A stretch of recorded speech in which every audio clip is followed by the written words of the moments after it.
नमस्कार, स्वागत है आपका। आप देख रहे हैं एसबीसी टाइम्स और आपके साथ मैं हूं वैशाली व्यास। आइए बुलेटिन में रुक करते हैं हेडलाइंस की ओर।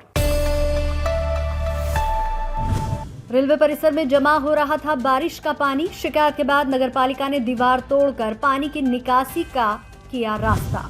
मंदसौर में कुलपति के नाम कन्या महाविद्यालय के प्राचार्य को दिया ज्ञापन। पुनर्मूल्यांकन को लेकर दिया ज्ञापन। मनासा में खेत पर जाने के लिए दबंगों ने रास्ता किया बंद। शिकायती कागजों की माला बनाकर मनासा कारगिल चौराहे पर धरने पर बैठा किसान। मंदसौर रेप कांड, दोषियों की सजा बदली, फांसी की सजा बदलकर सुनाई उम्र कैद की सजा। और मुहर्रम पर्व को लेकर पीपलिया मंडी में शांति समिति की बैठक संपन्न। सौहार्द और सुरक्षा को लेकर हुए अहम निर्णय। मंदसौर रेलवे स्टेशन परिसर में बड़ी मात्रा में बारिश का पानी जमा हो रहा था, जिसकी शिकायत रेलवे द्वारा नगरपालिका में की गई। आज नगरपालिका की तकनीकी टीम द्वारा रेलवे स्टेशन की बाउंड्री वॉल में होल करके पानी की निकासी का रास्ता किया गया। आपको बता दें कि पूर्व में यहां पानी निकासी का रास्ता था, किंतु कुछ लोगों द्वारा पानी निकासी मार्ग को बंद कर दिया गया था।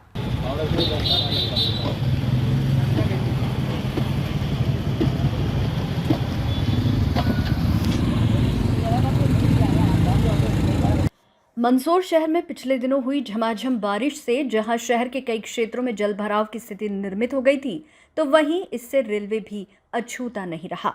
4 दिन पूर्व हुई बारिश का पानी अभी तक रेलवे परिसर में जमा हो रहा था, जिससे अब बदबू भी आने लगी थी। रेलवे द्वारा नगरपालिका में इसकी शिकायत की गई, तो आज नगरपालिका की टेक्निकल टीम मौके पर पहुंची और पूर्व से पानी निकासी मार्ग को फिर से खोलकर शुरू किया गया है। आपको बता दें कि रेलवे द्वारा पूर्व में यहां पानी निकासी के लिए होल बनाया गया था, जिससे यहां का जमा पानी सड़क मार्ग के माध्यम से नाली में पहुंच जाए, किंतु कुछ लोगों को पानी की निकासी बाहर सड़क मार्ग पर होने से परेशानी थी, जिसके चलते दीवार में बने पानी निकासी के लिए होल को बंद कर दिया था, जिस वजह से रेलवे परिसर में पानी भर गया था।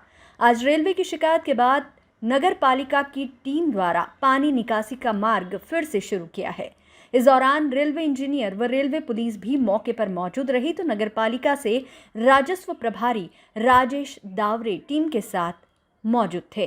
जल भराव हो रहा था, इस पर रेलवे के इंजीनियर महोदय द्वारा नगरपालिका में शिकायत दी गई कि एक व्यक्ति द्वारा यहाँ पर दीवार को जो छेद को रोक दिया गया है। आज नगरपालिका अमले द्वारा आकर उस छेद को खुलवा दिया गया है। एसबीसी टाइम्स के लिए मंदसौर से सचिन जैन की रिपोर्ट। मंदसौर शासकीय कन्या महाविद्यालय में आज छात्राओं द्वारा पुनर्मूल्यांकन को लेकर प्रदर्शन करते हुए अपनी मांगों को लेकर कुलपति के नाम एक ज्ञापन कन्या महाविद्यालय के प्राचार्य के नाम दिया गया। इसी के साथ चेतावनी देते हुए कहा कि अगर हमारी समस्या का समाधान नहीं हुआ तो मजबूरन हमें न्यायालय की शरण में जाना पड़ेगा।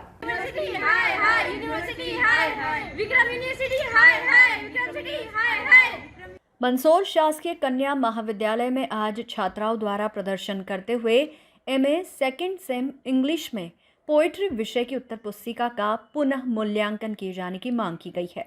छात्राओं ने ज्ञापन में कहा कि सत्र 2023-24 में एमए सेकंड सेम इंग्लिश से पोएट्री विषय में कन्या महाविद्यालय मंदसौर कॉलेज में 35 छात्राओं में से 2 छात्राओं को पास किया गया, बाकी सभी को एटीकेटी दी गई है।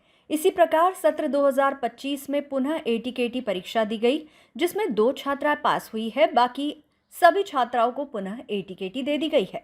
आज छात्राओं ने विक्रम विश्वविद्यालय उज्जैन के कुलपति के नाम मंदसौर कन्या महाविद्यालय के प्राचार्य को ज्ञापन देते हुए कहा कि एमए सेकंड सेम इंग्लिश में पोएट्री विषय की उत्तर पुस्तिका का पुनर्मूल्यांकन करवाया जाए, अतः छात्राओं के हित में पुनर्मूल्यांकन की कार्रवाई करने का कष्ट करे। यदि पुनः मूल्यांकन नहीं किया जाता है तो मजबूरन न्यायालय की शरण में जाने के लिए बाध्य होना पड़ेगा, जिसकी समस्त जवाबदारी विक्रम विश्वविद्यालय की रहेगी। विक्रम विश्वविद्यालय से संबद्धता है हमारे कॉलेज की, तो एमए सेकंड सेम में पोइट्री का विषय में कुल 25 छात्राएं हैं, जिनमें से 10 को 0 मिला और एक छात्रा उत्तीर्ण हुई। तो उससे जो है ये उसके परिणाम से क्षुब्ध हैं और उसी क्षुब्धता के कारण इन्होंने पुनर्मूल्यांकन की मांग करते हुए ये ज्ञापन दिया है। इनके यहाँ ज्ञापन के रूप में आने से पहले ही मैंने इनके हित में पूरी बात कर ली है। जितना अच्छा इनके लिए होगा, जितना बेस्ट हो सकता है, वो मैं पूरा प्रयास करूँगा। मैं निशा पाटीदार, मैं यहाँ पास के गांव नारेंगढ़ से आई हूँ। मैं यहाँ कॉलेज में शासकीय कन्या महाविद्यालय मंदसौर की छात्रा हूँ, एमए कर रही हूँ यहाँ से। हमने सेकेंड सेम की एग्ज़ाम दी थी इंग्लिश से, पोइट्री में हमको एटीकेटी दी गई। हमने फिर से एटीकेटी का फॉर्म डाला, फिर से एग्ज़ाम दी, लेकिन हमको वापस से एटीकेटी दी गई और नंबर भी उतने ही, हमको कोई भी नंबर में चेंज नहीं मिला। तो हम चाहते हैं कि हमारी समस्या का समाधान किया जाए। मैं यहाँ मंदसौर कन्या महाविद्यालय से एमए कर रही हूँ और इंग्लिश में सेकेंड सेम में मेरे को एटीकेटी दी गई है पोइट्री सब्जेक्ट में। उसकी एटीकेटी की एग्ज़ाम देने के बाद भी वापस एटीकेटी दी गई है और परिणाम वही है जो पहले एटीकेटी में था, वो कि वही इसी बार भी है। तो हमारा निवेदन है कि हमारे हित में कार्रवाई की जाए और हमारा सही मूल्यांकन किया जाए। SBCN टाइम्स के लिए मंदसौर से सचिन जैन की रिपोर्ट। कुकड़ेश्वर थाना क्षेत्र के ग्राम भदवा निवासी किसान कारूलाल धनगर दबंगों की दबंगई से परेशान होकर मंगलवार को प्रशासनिक अधिकारियों को की गई शिकायती कागजों की माला पहनकर मनासा के कारगिल चौराहे पर धरने पर बैठ गए।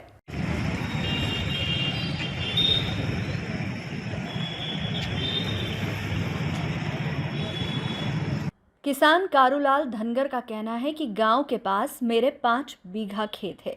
खेत पर जाने के लिए एक ही रास्ता है जिसे दबंग लोगों ने बंद कर रखा है। कई बार प्रशासन से गुहार लगाकर रास्ते को खुलवाया, लेकिन वापस दबंग लोग अपनी दबंगई दिखाते हुए रास्ते को बंद कर देते हैं। सालों से तहसील कलेक्टर कार्यालय में शिकायती आवेदन देता आ रहा हूं, लेकिन कोई सुनवाई नहीं हो रही है। हताश किसान कारूलाल आखिरकार शिकायती आवेदन की माला बनाकर मंगलवार सुबह 11 बजे करीब मनासा नगर के कारगिल चौराहे पर आकर धरने पर बैठ गए। सूचना मिलते ही तहसीलदार मुकेश निगम मौके पर पहुंचे और किसान से चर्चा की और जल्द कार्रवाई कर रास्ता खुलवाने का आश्वासन दिया। वहीं एसडीएम पवन बारिया ने किसान को अनुविभागीय कार्यालय पर बुलाया और पूरा मामला जाना, जिसके बाद किसान को पूरी तरह कार्रवाई कर जल्द समस्या का समाधान करने का आश्वासन दिया गया। किसान कारूलाल का कहना है कि दबंगों द्वारा बंद किए गए रास्ते की वजह से मैं और मेरा परिवार खेत में बुआई भी नहीं कर पा रहे हैं। दूसरे लोगों के खेत से होकर हम लोग खेत पर जाते हैं और बुवाई, निंदाई, कटाई करते हैं। क्या मामला है आज का? सर, रास्ते का विवाद चल रहा है। 4 साल हो गए मेरे को परेशान होते हुए। मैंने कलेक्टर साहब के यहाँ भी आवेदन दिया, एसडीएम साहब के यहाँ दिया, तहसीलदार साहब के यहाँ दिया, सब जगह दिया। बाद तहसीलदार साहब ने प्रस्ताव पास करके रास्ता खुलवाया, फिर बार बार विपक्ष में बंद कर देते हैं, फिर खुलवाता हूँ, फिर बंद कर देते हैं। मेरे को 4 साल हो गए परेशान होते होते, और वो बोलते हैं तुम्हारा रास्ता इधर नहीं है और इधर आए तो तुम्हें जान से मार देंगे। स्पष्ट निर्देश दिए मीटिंग में, जो अखबारों के माध्यम से भी लोगों को पता चली है कि कलेक्टर ने स्पष्ट निर्देश किए जहाँ पे भी रास्ते की विवाद है और जहाँ लोगों को बोने से रोका जा रहा है, फसल बोने से रोका, धान बोने से रोका जा रहा है, वहाँ पे अधिकारी स्वयं खुद जाए और उसका समाधान करें। ऐसे मनासा में सैकड़ों प्रकरण हैं जो विवाद पैदा करते हैं, आपस में कोर्ट कचहरी होती है, रिपोर्टबाजी होती है और सब परेशान होते हैं।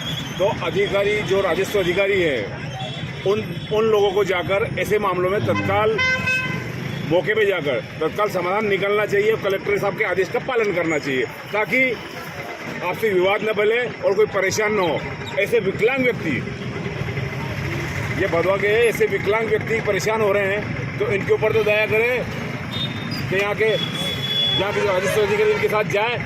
इनके पास बरसों के सब पंचनामे, नकल, शिकायत सब है, इतने कागज इनके पास है, उसके बावजूद इनकी सुनवाई नहीं हो रही है। मैं फिर कहना चाहता हूँ कि तत्काल इनकी सुनवाई करें और ऐसे जो भी प्रकरण है इस तहसील के अंदर सबके तत्काल सुनवाई कर समाधान करें, नहीं तो कांग्रेस के खिलाफ आंदोलन करेगी। SBCN टाइम्स के लिए मनासा से मंगल कुशवाहा की रिपोर्ट। मंदसौर ट्रायल कोर्ट ने 2018 के बहुचर्चित रेप केस में दोषी इरफान और आसिफ की फांसी की सजा को बदलते हुए आजीवन कारावास की सजा सुनाई है। कोर्ट ने कहा कि दोनों अब मृत्यु तक जेल में ही रहेंगे। इससे पहले इरफान और आसिफ ने सुप्रीम कोर्ट में अपील की थी। सुनवाई में डीएनए और वैज्ञानिक साक्ष्यों पर सवाल उठने के बाद सुप्रीम कोर्ट ने ट्रायल कोर्ट को दोबारा सुनवाई के आदेश दिए थे। दरअसल 26 जून 2018 को मंदसौर में 7 साल की बच्ची स्कूल से गायब हो गई थी। 2 युवकों ने उसे अगवा कर उसके साथ सामूहिक दुष्कर्म किया और गंभीर हालत में छोड़कर फरार हो गए। बच्ची की हालत इतनी खराब थी कि उसे इंदौर रेफर किया गया था। घटना के 48 घंटे के भीतर पुलिस ने दोनों आरोपियों इरफान और आसिफ को गिरफ्तार कर लिया था। घटना के बाद तत्कालीन मुख्यमंत्री शिवराज सिंह चौहान ने मामले की मॉनिटरिंग की और फास्ट ट्रैक कोर्ट में ट्रायल चलाने का आदेश दिया था। मंदसौर जिला कोर्ट ने मात्र 55 दिनों में दोनों आरोपियों को फांसी की सजा सुनाई थी। हाईकोर्ट ने भी सजा को बरकरार रखा। इसके बाद मामला इंदौर हाईकोर्ट पहुंचा, जहां 9 सितंबर 2021 को हाईकोर्ट ने भी फांसी की सजा को बरकरार रखा। दोनों आरोपियों ने सुप्रीम कोर्ट में अपील की। वहां सुनवाई के दौरान डीएनए और फॉरेंसिक साक्ष्यों की विश्वसनीयता पर सवाल उठे। कोर्ट ने इस आधार पर दोबारा ट्रायल की अनुमति दी। ट्रायल के दौरान एक्सपर्ट गवाहों के बयान हुए। साथ ही आरोपियों के आचरण और अन्य तथ्यों को ध्यान में रखते हुए कोर्ट ने फांसी की जगह उम्र कैद की सजा सुनाई। आरोपियों के वकील अनीस मंसूरी ने बताया कि सुप्रीम कोर्ट ने इस केस को रिमांड किया था और विशेषज्ञों के बयान दर्ज करने के निर्देश दिए थे। ट्रायल पूरा होने के बाद कोर्ट ने सोमवार को फैसला सुनाया, जिसमें दोनों दोषियों की फांसी को उम्र कैद में बदला गया है। 2018 में एक रेप कांड हुआ था मंदसौर में। उसमें पुलिस ने 2 व्यक्तियों को आरोपी बनाया था। उनकी ट्रायल चली थी मंदसौर पोस्को स्पेशल कोर्ट में। उसमें उन व्यक्ति को मृत्युदंड की सजा दी गई थी मंदसौर कोर्ट से, और बहुत हाईलाइट मामला था। उसके बाद उसकी अपील हुई थी हाई कोर्ट से, तो हाई कोर्ट ने भी उसको मेंटेन किया था। फिर उसके बाद माननीय सुप्रीम कोर्ट में उसकी अपील की गई। माननीय सुप्रीम कोर्ट ने अपील और ट्रायल विचारण के बाद ये फैसला दिया कि उसमें जो डीएनए हुआ था, उन डीएनए एक्सपर्ट की बयान नहीं हुए थे। तो डीएनए एक्सपर्ट के बयान नहीं हुए तो उसके क्रॉस एग्जामिनेशन के लिए प्रकरण वापस ट्रायल कोर्ट में रिमांड किया गया है। और रिमांड होने के पश्चात यहाँ पर जो स्पेशलिस्ट थे डीएनए, जिन्होंने इसकी फॉरेंसिक जांच करी थी, उनके तीनों एक्सपर्ट के बयान हुए।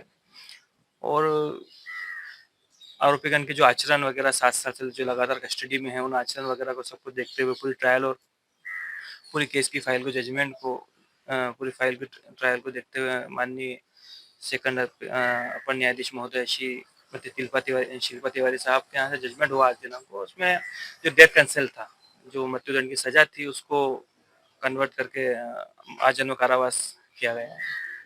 कल एक अभियुक्तगण इरफान और आसिफ के विपक्ष में एक फैसला हुआ है। देखिए, घटना ऐसी है कि दिनांक 26 से 18 को 5 साढ़े 5 बजे की घटना है। जो अभियुक्तगण है इसमें इरफान और आसिफ, इन दोनों ने पीड़िता को स्कूल से अगवा किया था और जंगल में ले जाकर उसके साथ में सामूहिक बलात्कार की घटना कारित की थी। जब ये चालान न्यायालय में पेश हुआ, हम अभियोजन ने उसमें विटनेसेस कराए और उस आधार पर दोनों अभियुक्तगण को माननीय न्यायालय द्वारा फांसी की सजा सुनाई गई थी। जब बचाव पक्ष हाई कोर्ट गया, अपील की, तो वहाँ पर भी हाई कोर्ट ने उस केस को मेंटेन रखा और फांसी की सजा ही उन्होंने निर्धारित की। उसके बाद जब सुप्रीम कोर्ट गया, डिफेंस ने सुप्रीम कोर्ट में अपील की, तो सुप्रीम कोर्ट से दिनांक 22 जनवरी 2025 को माननीय जो उच्चतम न्यायालय है, वहाँ से इस दिशा निर्देश के साथ वो प्रकरण वापस आया कि इसमें डीएनए के संबंध में जो एक्सपर्ट है उनके बयान कराए जाना चाहिए। जब वो यहाँ आया तो हम लोगों ने एक्सपर्ट को न्यायालय में बुलाकर उनके साक्ष्य कराई गई और उसके बाद में आरोप जो मुलजिम बयान होते हैं वो हुए हैं और आर्गूमेंट हुई। उसके बाद में इन दोनों को कल एक फैसला हुआ, फांसी की सजा न देते हुए न्यायालय द्वारा उनको आजीवन कारावास, जिसका अर्थ हम बता सकते हैं उसमें कि शेष प्राकृतिक जीवन है उनका, वहाँ तक उनको आजीवन कारावास की सजा हुई है। ये यहाँ मंदसौर के विशेष न्यायाधीश महोदय पॉक्सो एक्ट का जजमेंट था, जो कल पारित किया है और दोनों अभियुक्तगण को शेष प्राकृतिक जीवन काल तक आजीवन कारावास की सजा सुनाई गई है। और आगे मैम इस मामले में क्या किया जाएगा? आगे प्रोसिक्यूशन अपील करेगा इसमें और फांसी की सजा की मांग करेगा। मुस्लिम समाज के पवित्र पर्व मुहर्रम को लेकर मंगलवार को पीपलिया मंडी पुलिस चौकी परिसर में शांति समिति की बैठक आयोजित की गई। बैठक में प्रशासन, पुलिस विभाग और नगर परिषद के वरिष्ठ अधिकारियों के साथ मुस्लिम समाज के प्रमुख सदस्य और गणमान्य नागरिक उपस्थित रहे। बैठक की अध्यक्षता एसडीएम मल्हारगढ़ रविंद्र प्रमाण ने की। इस दौरान मल्हारगढ़ एसडीओपी नरेंद्र सोलंकी, तहसीलदार ब्रजेश मालवीय, नगर परिषद सीएमओ प्रवीण सेन, चौकी प्रभारी धर्मेश यादव सहित राजस्व, पुलिस व नगर परिषद के अन्य अधिकारी उपस्थित रहे। बैठक में मुहर्रम के दौरान निकलने वाले ताजिया जुलूस के मार्ग, समय, सुरक्षा व्यवस्था, साफ सफाई, बिजली व्यवस्था, मेडिकल इमरजेंसी और ट्रैफिक कंट्रोल जैसे कई महत्वपूर्ण बिंदुओं पर विस्तृत चर्चा की गई। अधिकारियों ने समाजजनों से अपील की कि वे पर्व को आपसी भाईचारे, शांति और परंपरागत तरीके से मनाएं। एसडीएम रविंद्र परमार ने कहा कि प्रशासन की ओर से हर संभव सहयोग किया जाएगा, लेकिन कानून व्यवस्था से कोई समझौता नहीं किया जाएगा। वहीं एसडीओपी श्री नरेंद्र सोलंकी ने कहा कि जुलूस मार्ग पर पुलिस बल की तैनाती की जाएगी, सीसीटीवी और ड्रोन कैमरों से निगरानी रखी जाएगी ताकि किसी प्रकार की अफवाह या अव्यवस्था ना फैले। चौकी प्रभारी धर्मेश यादव ने बताया कि समाजजनों से बातचीत कर जुलूस मार्ग को अंतिम रूप दिया जाएगा और आवश्यकता अनुसार यातायात डायवर्जन भी किया जाएगा। नगर परिषद सीएमओ ने साफ सफाई व रोशनी की पूरी व्यवस्था समय पर करने का आश्वासन दिया।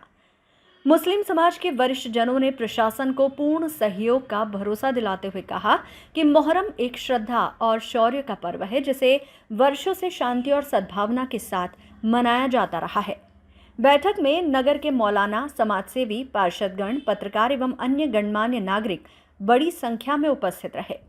शांति समिति की ये बैठक आपसी संवाद और सहयोग का सकारात्मक उदाहरण बनी, जिसमें प्रशासन और समाज ने मिलकर एक शांतिपूर्ण और व्यवस्थित आयोजन की रूपरेखा तय की। एसडीएम मल्हारगढ़ साहब, सीएमओ और चौकी प्रभारी और थाना प्रभारी हम मौजूद थे, जिसमें मुहर्रम के जो आयोजक है और जो वॉलेंटियर है उनसे चर्चा की गई है। किस बात को लेकर? इसमें जो कि आयोजन रहता है तो आयोजन को किस प्रकार से संपादित करना है, उसको किस प्रकार चलायमान करना है, उस संबंध में जो भी वरिष्ठ अधिकारी कार्यालय से निर्देश उनको प्रदत्त किए गए। साफ सफाई को लेकर? हाँ, साफ सफाई का भी इशू आता तो उसमें नगर परिषद जो अपनी मतलब सीएमओ साहब के थे उसमें जो बताया गया कुछ प्राइवेट आदमी भी रखे जाएंगे और जो एक शासकीय व्यवस्था है उसमें बनाई जाएगी। सर, हिंदू मुस्लिम पर्व है तो किस तरह से पुलिस को मिलाने के लिए? हाँ, इसमें यही बताया गया है कि जब भी कोई अगर कोई ऐसा इशू आता है या कोई मुद्दा आता है तो वो तुरंत पुलिस से संपर्क करे, कोई भी अपने स्तर पे किसी कार्रवाई को संपादित ना करे। किस तरह से पुलिस की मॉनिटरिंग रहेगी? इसमें अलग अलग प्रकार के जो छबील रहती है और जो मुहर्रम रहते हैं और जो ताजिए चलते हैं उसमें अलग अलग से व्यवस्था बनाई जाएगी, ड्रोन से भी सर्चिंग कराई जाएगी और जो भी माकूल व्यवस्था इसमें रहेगी। SBCN टाइम्स के लिए पीपलिया मंडी से निखिल सोनी की रिपोर्ट। बुलेटिन में यहाँ रुकेंगे एक छोटे से ब्रेक के लिए, आप बने रहिए हमारे साथ।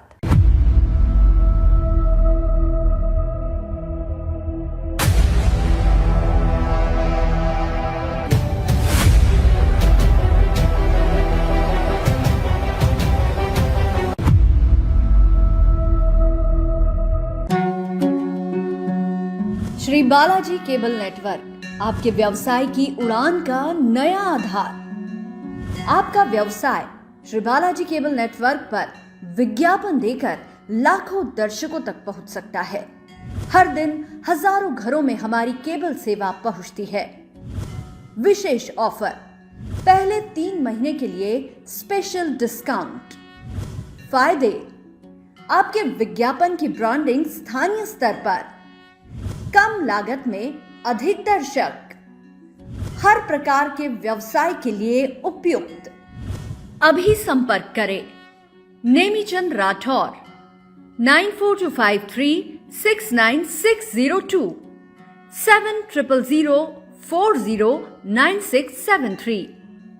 श्री बालाजी केबल नेटवर्क, सफलता की ओर एक कदम।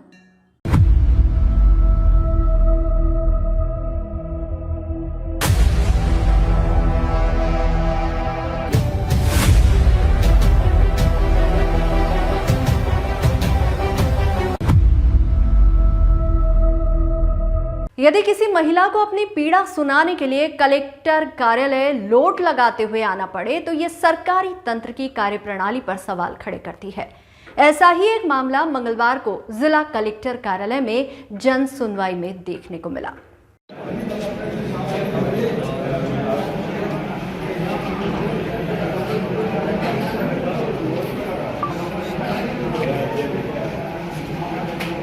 इस घटना से कलेक्ट्रेट में हड़कंप मच गया। महिला नानीबाई सालवी ने बताया कि सरपंच लालाराम रावत उसकी पट्टे की जमीन पर जबरन शासकीय डोम बनवा रहा है।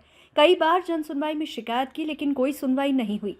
इससे परेशान होकर महिला न्याय की गुहार लगाने लोट लगाते हुए आज जन सुनवाई में पहुंची। कलेक्टर कार्यालय के मुख्य गेट से लोट लगाते हुए महिला परिसर में दाखिल हुई। वहां मौजूद तहसीलदार ने महिला को रोका और एडीएम लक्ष्मी गामड़ के पास ले गए। महिला ने एडीएम को बताया कि सरपंच लालाराम रावत उसकी पट्टे की जमीन पर शासकीय डोम बनवाना चाहता है। इतना ही नहीं, सरपंच द्वारा उसे डराया धमकाया जा रहा है। कई बार शिकायत करने के बाद भी कोई कार्रवाई नहीं हुई। महिला की शिकायत पर प्रशासन ने जांच के लिए टीम गठित कर दी है। महिला के परिवार के राहुल साल्वी ने भी सरपंच लालाराम रावत पर शासकीय भूमि पर अतिक्रमण का आरोप लगाया है। राहुल ने बताया कि सरपंच ने 362/2 नंबर की शासकीय भूमि पर मकान बना लिया है। 414/4 नंबर की चरनोई भूमि पर भी सरपंच और उसके परिवार ने कब्जा कर खेती शुरू कर दी है। राहुल ने आरोप लगाया कि सरपंच और पटवारी की मिलीभगत से गांव की अन्य शासकीय जमीनों पर भी कब्जा किया गया है। सरपंच ने शासकीय भूमि पर कुआं भी खुदवा लिया है। इस मामले में राहुल ने पहले तहसील कार्यालय में आवेदन दिया था। सीएम हेल्पलाइन पर भी शिकायत की, लेकिन अब तक कोई कार्रवाई नहीं हुई। राहुल ने मांग की है कि 362/2 नंबर की शासकीय भूमि से अतिक्रमण हटाया जाए और सरपंच को पद से हटाया जाए। वहीं मामले पर नीमच एडीएम लक्ष्मी गामड़ ने बताया कि आज जावत तहसील के मड़ावदा गांव से एक महिला शिकायत लेकर आई थी, जिसमें उसे सरपंच पर डराने, धमकाने और उनकी जमीन पर कब्जा करने का आरोप लगाया है। इस मामले में तहसीलदार, जनपद सीईओ सहित संबंधित अधिकारियों को जांच कर रिपोर्ट प्रस्तुत करने के निर्देश दिए हैं। जांच रिपोर्ट आने के बाद नियमानुसार दोषियों पर कार्रवाई की जाएगी। धमकी दे रहा हूं, मार दूंगा कार्रवाई नहीं हो रही ना, 6 महीने हो गए ना, सरपंच के खिलाफ कार्रवाई होनी चाहिए। मैं जांच करूँगी, है ना, हमारे टीवी आज ही जाएगा जांच करो, ठीक है। तो जो सही होगा वो निकली नहीं जाएगा। ने सरपंच हमारे धमकी रहे तो मनी पे भी कार्रवाई हो जाएगा। नावे करियो न मार पट्टा की जगह है न थोड़ी सी हरती कर्म आई रे अन्य मड़ावदा ने मारे कोई कौन नहीं करवा वारो। कौन है सरपंच का नाम क्या है? लाला टेलर। कब से परेशान कर रहे हैं? कब कोई परेशान करियो मारे। क्या बोल रहा है परेशान करके? किस के धमकी दी रहे हो मने के धन मार दूंगा न्यो कर दूंगा। किस कारण? वो डूम बनावा के बल्ले। कहाँ बनाना चाह रहा हूँ? वो हमारे खेत में। आपको न्याय मिला कि मिला अभी तक? नहीं मिला, कहीं नहीं मिले। आज आपने यहाँ लोट लगाई, काई के लिए लगाई? किस तरीके से आए? खेत के बल्ले लगाई। हमारे खेत नहीं जाएगा। किस तरीके से आए आप यहाँ पर? लोटी। क्यों आना पड़ा लोट करा? तो मन खेत के विषय में आनो पड़ियो। नहीं मिले मन संग ने कोई जट देरी जट कोई हुणे नहीं करियो हमारी। कितनी बार तो आज मैंने हुणे लोटी नहीं मो। कितनी बार पहले शिकायतें कर चुके हैं आप? उसके बाद साल भर भी क्यों मन किस तरह परेशान है आप? तो मुँह परेशान मार खेत के विषय में मार खेत ली लगत मुँह कमाइन कटे खावा। तो गांव में और भी जमीन होगी ना, वन के खुद वन के सरपंच साहब के रियो उनके घर बांधी में लियो उन्हें हत्ती कर मन में। कौन सा डोम बनाना चाहता हूँ? क्या चाहता है मतलब वहाँ पे? वो डोम के को बनावा को जिमा सुटवा को। अभी आप मैडम से मिले अंदर, क्या कहना? अब समाधान नहीं होता तो क्या करेंगे आप? तो मार तो यो भेड़ो सावे बेस मार कहीं वनो ही सावे बेस नहीं बनेगा तो क्या करोगे? बेस या सही रे मो नहीं बन जाएगा तो क्या करोगे? तो पर मन मनना पड़ेगा, मर जाऊँ वहाँ। तो सरपंच मिलीभगत पटवारी ये मिलीभगत के कारण यहाँ पे डोम बनाना चाहते हैं और जो हमारी नामक नपती भी नहीं की इन्होंने। 6.5 बीघा ज़मीन है, फिर नपती नहीं कर रहे हैं, डायरेक्ट बनाना चाहते हैं। तो गांव में और भी जमीन होगी ना? सरपंच के पास में है ना, सरपंच के पास में मकान अतिक्रमण बना हुआ, उसका खेत 18 बीघा के लगभग है, उसके ऊपर खेती कर रहे हैं उसके परिवार वाले, उनके ऊपर कार्रवाई नहीं कर रहे। तो क्या कारण है आपके जमीन पे ही बनाना चाह रहे हैं? क्या कारण? मानने के लिए तैयार नहीं है कि हम तो यही बनाएंगे गांव के पास में। नोटिस वगैरह कुछ दिया है क्या? नहीं, नोटिस तो हमारे पास हमारे ऊपर ही जारी कर रहे हैं, सरपंच के खिलाफ कार्रवाई नहीं कर रहे।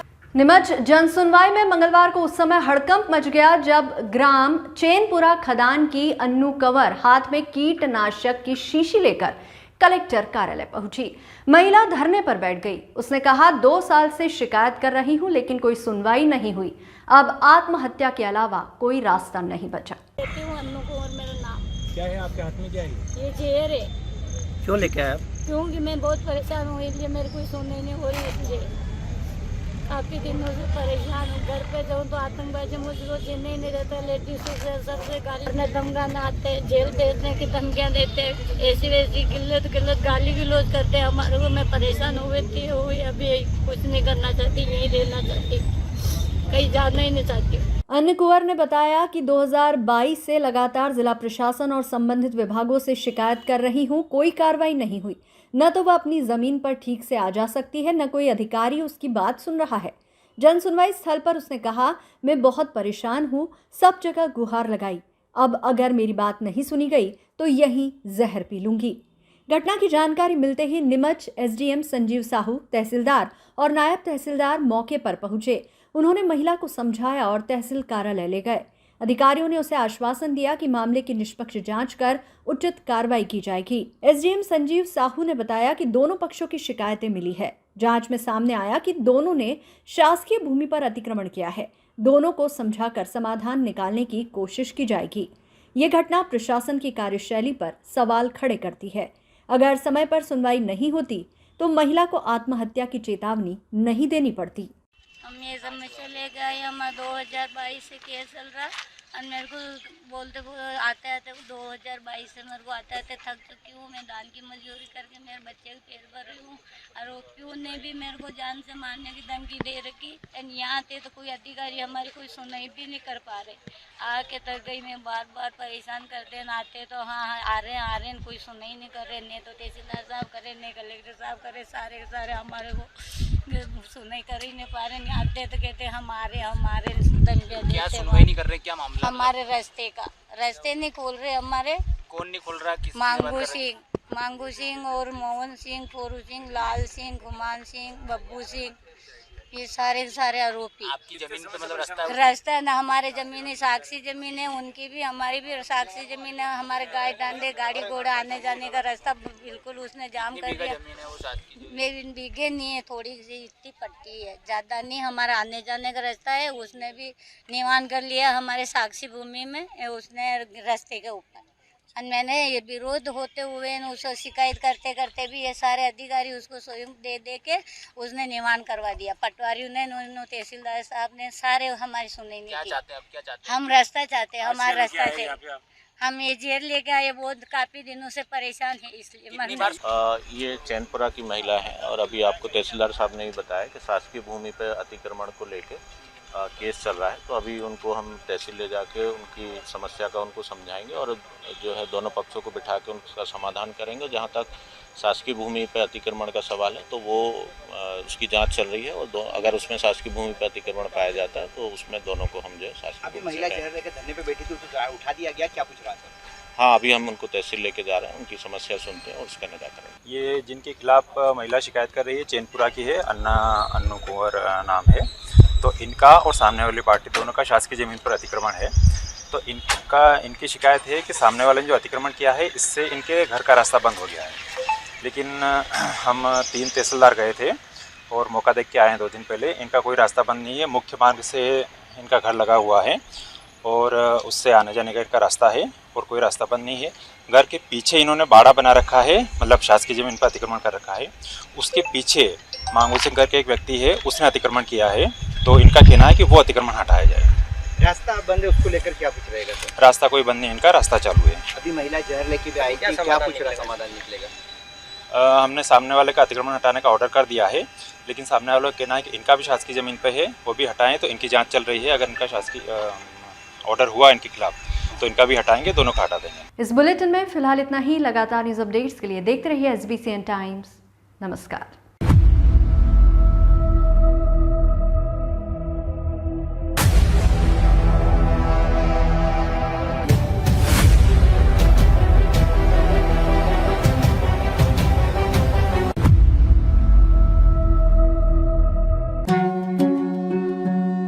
श्री बालाजी केबल नेटवर्क आपके व्यवसाय की उड़ान का नया आधार। आपका व्यवसाय श्री बालाजी केबल नेटवर्क पर विज्ञापन देकर लाखों दर्शकों तक पहुंच सकता है। हर दिन हजारों घरों में हमारी केबल सेवा पहुंचती है। विशेष ऑफर, पहले 3 महीने के लिए स्पेशल डिस्काउंट। फायदे, आपके विज्ञापन की ब्रांडिंग स्थानीय स्तर पर, कम लागत में अधिक दर्शक, हर प्रकार के व्यवसाय के लिए उपयुक्त। अभी संपर्क करें नेमीचंद राठौर 9425369602 7000409673। श्री बालाजी केबल नेटवर्क, सफलता की ओर एक कदम।